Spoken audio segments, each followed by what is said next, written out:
The key to this move is kick speed and kick placement.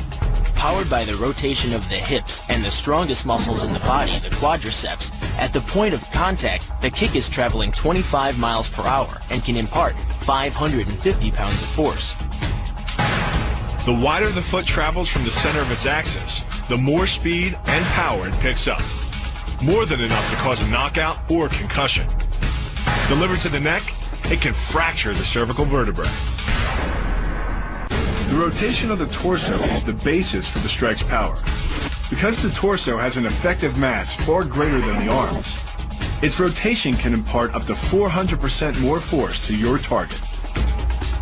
And the last-minute rotation of the wrist can magnify that force even more. These alternating points of leverage are the basis for the move. Locking the hands high behind the shoulder blades puts you in control of your opponent's center of mass, which in turn negatively affects his conditional stability.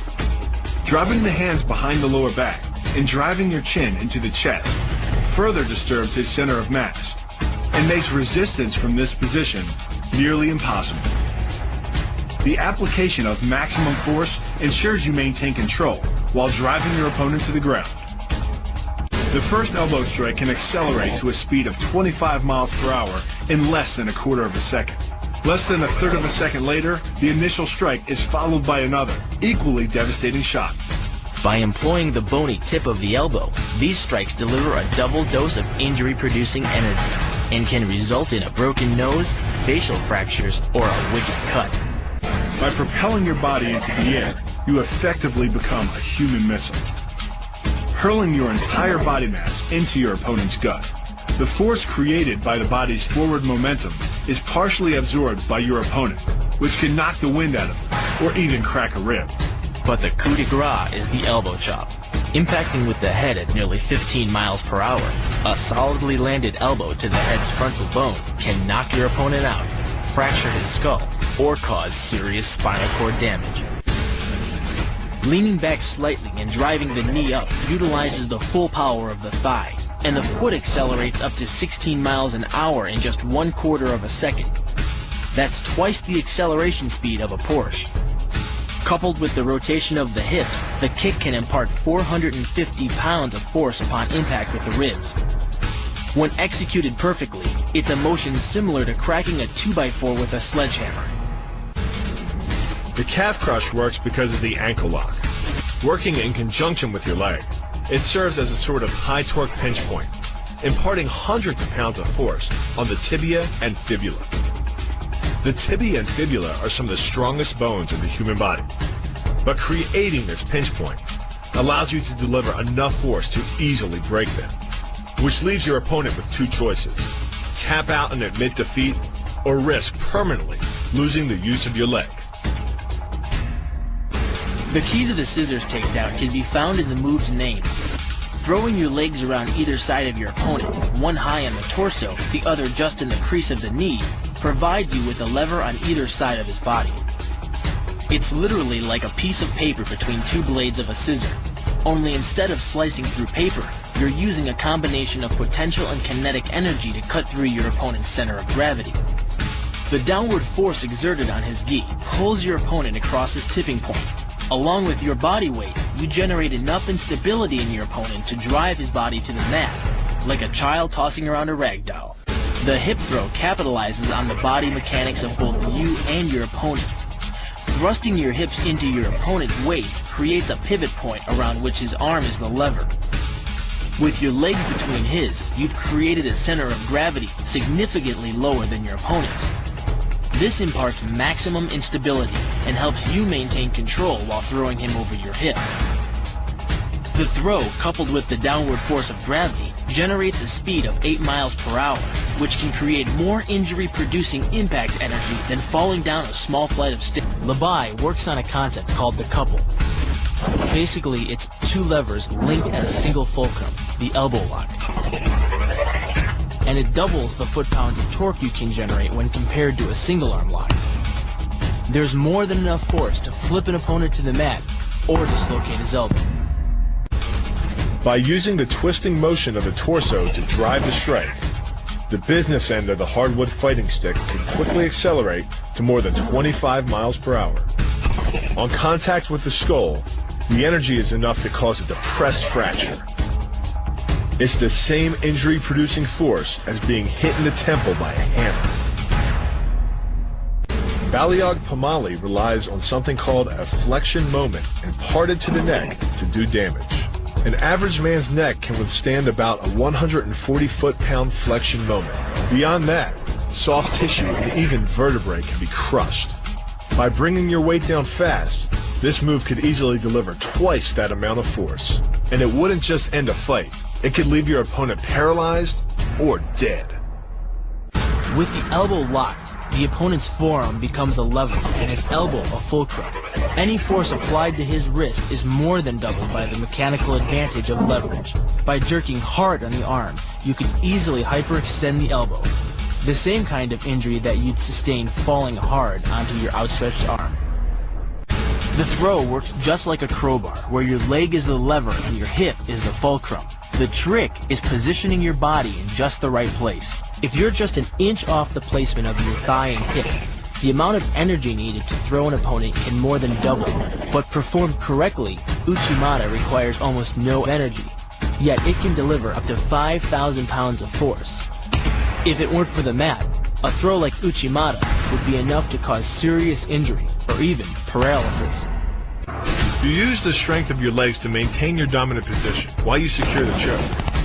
Just a few pounds of pressure on the collar of his gi is enough to reduce the blood flow to the brain to a trickle and end the match. Hold this move for 10 seconds and the fighter will whack out. Hold it just a bit longer and he's dead. By bending the elbow across the fulcrum of your hips, you're subjecting the weak joint to the leverage of two strong forces. The pull of your thighs on his shoulder and your hands on his wrists. As little as 1,000 pounds of force can be enough to destroy the elbow. The leverage of the armbar can supply much more than that.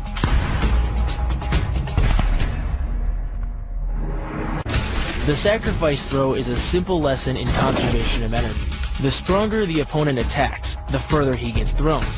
It works like a catapult, where your opponent's momentum supplies the counterweight. The faster he's going, the further he's going to fly, and the harder he's going to land. Because you don't have time to cock your arm in a surprise attack, bursting's effectiveness doesn't come from the rotational power of the torso. Instead, it's driven by the legs, which hurl you forward into your opponent. Both the block and the strike land with 300 pounds of force, more than enough to collapse the windpipe or fracture the delicate bones of the face. Doing the 360 defense requires you keep your body in motion at all times, using your arms to defend different angles of attack. The key is keeping your arms at an oblique angle, with your hands open and straight, so that you don't take any blows straight on. Each is deflected down the angle of your forearm, which reduces its impact. During the choke, your opponent is relying on his grip strength and outstretched arms to maintain the choke. The strength of your back and shoulder muscles is greater than the applied force of your opponent's hold, so it doesn't take much to break his grip. And the closer your hands are to your own neck, the greater the leverage. The disarm is basically a judo wrist lock and uses many of the same principles. By pulling your attacker forward as you turn, he loses his balance, giving you control of his wrist. The barrel of the gun then becomes a lever, allowing you to take the gun. Because you are using the muscles of your torso, which can deliver up to 10 times more force than the muscles of the wrist, the disarm works against an opponent who is much stronger than you. Move is difficult but devastating. There's no opposing object to push against, so all the energy of the move must come from the momentum of the leap and the acceleration of the kick. The snapping motion of the lower leg functions much like a coiled spring. When unleashed, the kick reaches impact speeds of 20 miles per hour and delivers up to 400 pounds of force to the opponent's chest. The key to this synergy of speed and power is punch technique, punch location, and punch frequency. With your elbows tucked in behind your fist, the energy of each punch is maximized. And because the punch is delivered to your opponent's core along a center line, the more directly that force is transmitted to his body. The effect is similar to that of continually slamming a battering ram against a door. No matter how strong, it can only sustain so many blows before it collapses. This kick is all about speed. The further the foot travels, the greater its acceleration, and the more dangerous a weapon it becomes. Powered by the muscles of the hip flexor and the quadriceps, by the time your foot reaches your opponent's throat, it's traveling nearly 40 miles per hour. That type of speed yields over 1,000 pounds of force, enough to puncture the Adam's apple and crush your windpipe. The power of the takedown is derived from the simple mechanical advantage you hold over your opponent. By wrapping up his striking leg at the upper thigh, you've placed your opponent in what's called conditional stability. If he remains stationary, he could technically maintain his balance indefinitely. But by driving him backward and initiating a sweep of his other leg, you've added two destabilizing factors, and the loose center of gravity simply cannot hold. The tornado kick is a study in controlled chaos. A quick spin confuses your opponent. Then one knee is thrust into the air, launching your entire body high enough to fire a powerful kick. The momentum generated by your body weight rotating freely, combined with a powerful hip thrust, creates a devastating blow of over 700 pounds of force upon impact. More than enough to permanently damage the hyaline cartilage that protects the larynx and spinal cord. What makes this combo so effective is the momentum behind it. Powered by the running start and the most powerful muscles in the body, the quadriceps, the initial kick lands at 15 miles per hour. The second kick creates 3 times the injury-producing energy as the first, delivering over 650 pounds of force. That's like taking a shot from a sledgehammer to the face, more than enough to score a knockout and rearrange some facial features. The axe kick draws its power differently than most kicks. Once your foot reaches the apex above your opponent's head, your body's momentum, combined with the ease of downward acceleration due to gravity, can reach speeds over 20 miles per hour. That's enough to generate more than 550 pounds of force at the point of impact, easily breaking the nose or shattering the clavicle.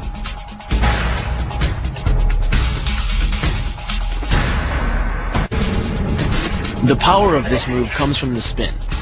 The rotation of the torso, combined with the foot at the extremity of that rotation, generates speeds of over 20 miles per hour. By the time the heel connects with the solar plexus, it is traveling 60 miles per hour and transfers over 450 pounds of force, enough to break ribs and even damage internal organs. With the combined momentum of your forward step, the twist of your torso, and the swing of the rifle, the butt stroke can strike your opponent at over 18 miles per hour, carrying well over 550 pounds of force. That's enough to drive a 16-penny nail through nearly 2 inches of pressure-treated wood. Add a follow-up slash and thrust with a bayonet, and the butt stroke becomes a real killer. But the real damage from the knee bar doesn't come from gravity. It comes from leverage. Once the knee is locked, your hips act like a fulcrum, and his leg acts like a lever, multiplying any force you apply. So even though the ligaments and tendons around the knee can sustain 1,700 newtons of force, the knee bar can load a lot more than that, enough to completely destroy the joint.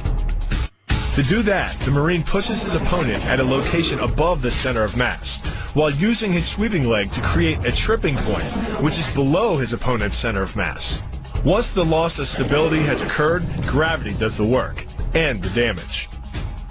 On the ground and on his back, your opponent is now vulnerable to any number of finishing strikes. Working much like a nutcracker, your forearm and biceps apply pressure to your opponent's carotid arteries. Located on either side of the trachea, these 2 arteries are the only way to get blood to the brain. It can take less pressure than squeezing an orange to stop the flow of blood to the arteries. And with no blood flow, the brain shuts down almost instantly. Fight over. The key to the double is to hit your opponent below his rib cage, which knocks him off his center of gravity. Wrapping your arms around his legs prevents him from regaining it. Your forward momentum, coupled with the upward thrust of your hips, gets your opponent airborne.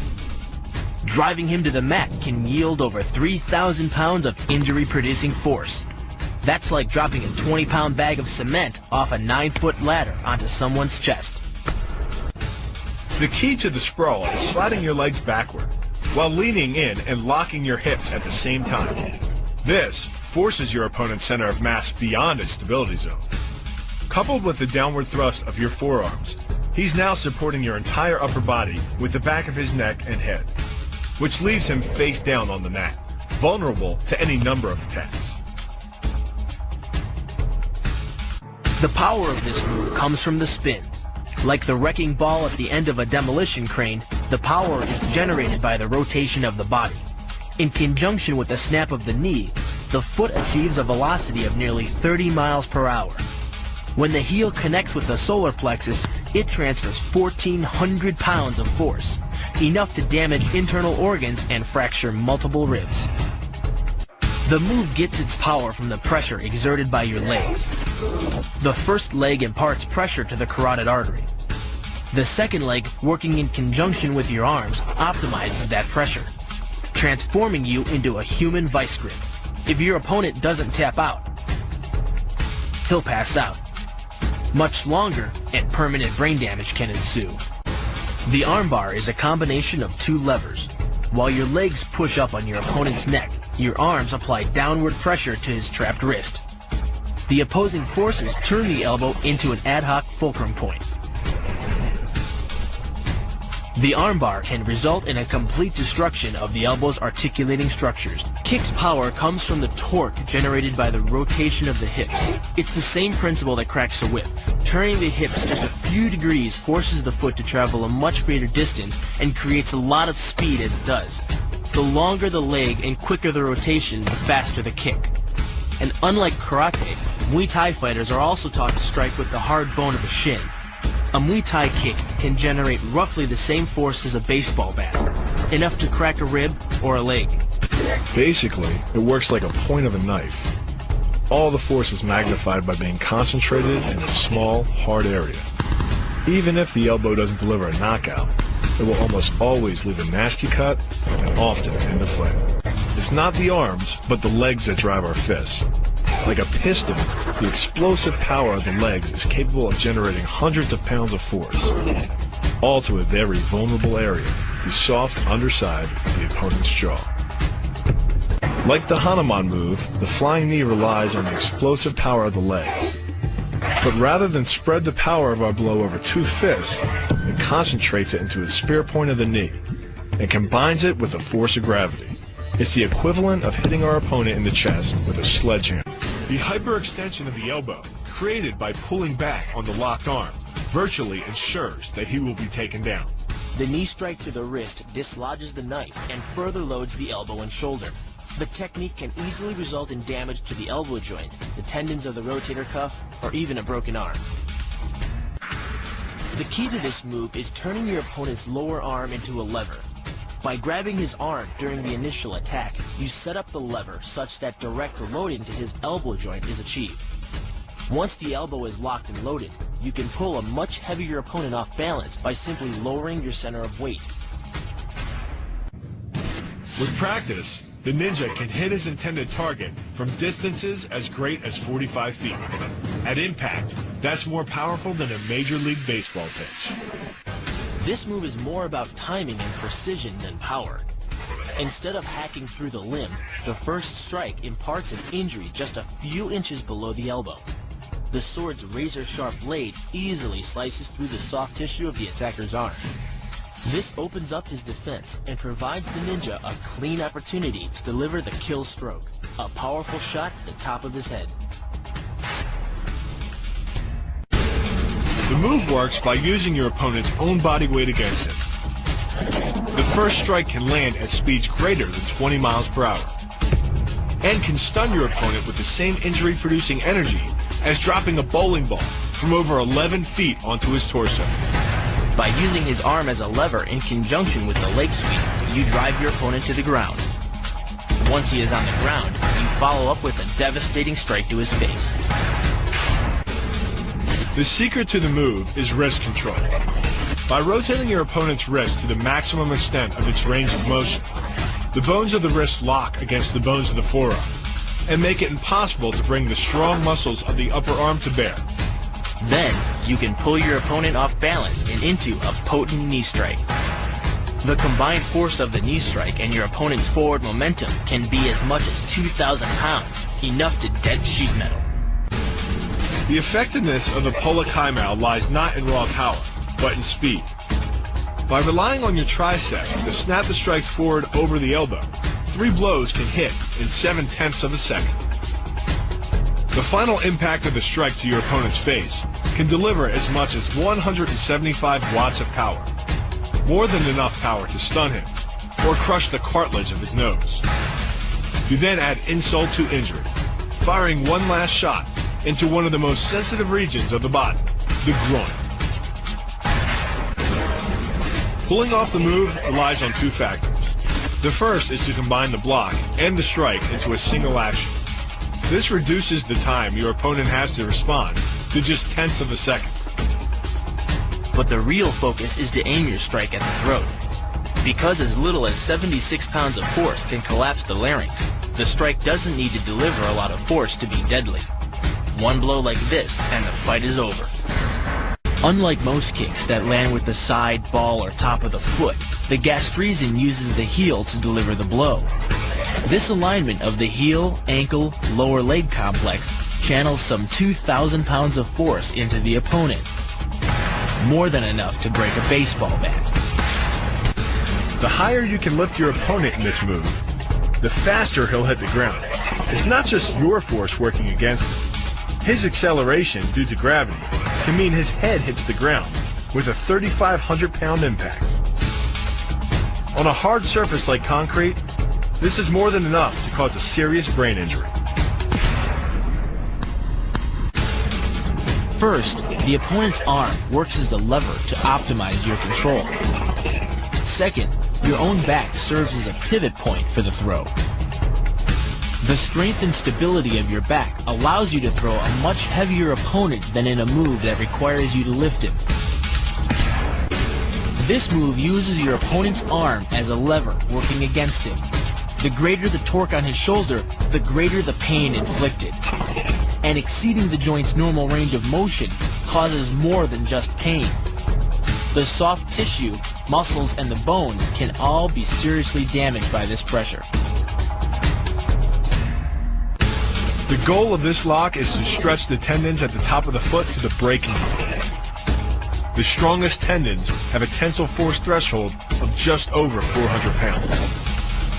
Applying any more pressure than that can tear the tendons from their base or snap them in 2. The kick's power comes from the snap of the knee. The snap is created when the quadricep, the largest muscle in the body, contracts and pulls the tendon connecting to the foot over the knee. Using the knee as a pulley, the strength of the quad is enough to accelerate your foot to speeds close to 30 miles per hour. Because the area of impact is focused on a small part of the foot, it magnifies the force of the blow, making it capable of dropping 1,000 pounds of force on your head. It's like getting whacked in the head with a Louisville Slugger. The block works by taking the opponent's blow at an angle, which deflects the energy of the blow away from the vulnerable torso. The harder you block, the further his blow will be deflected, and the more open he'll be to a counter-strike. But the key is rotating your fist 180 degrees right before it strikes the intended target. The twisting snap of the arm maximizes the speed of the punch and magnifies the force of the blow by concentrating the impact on the first 2 knuckles of your hand. Done correctly, it can deliver as much energy as a bowling ball dropped from the top of a house, more than enough to cause soft tissue damage or break a rib. Because it swings through such a wide arc, the wrist is moving at speeds of up to 43 miles per hour. And since the radius doesn't deflect or compress nearly as much as a fist, it can deliver a staggering blow, like being hit with an axe handle.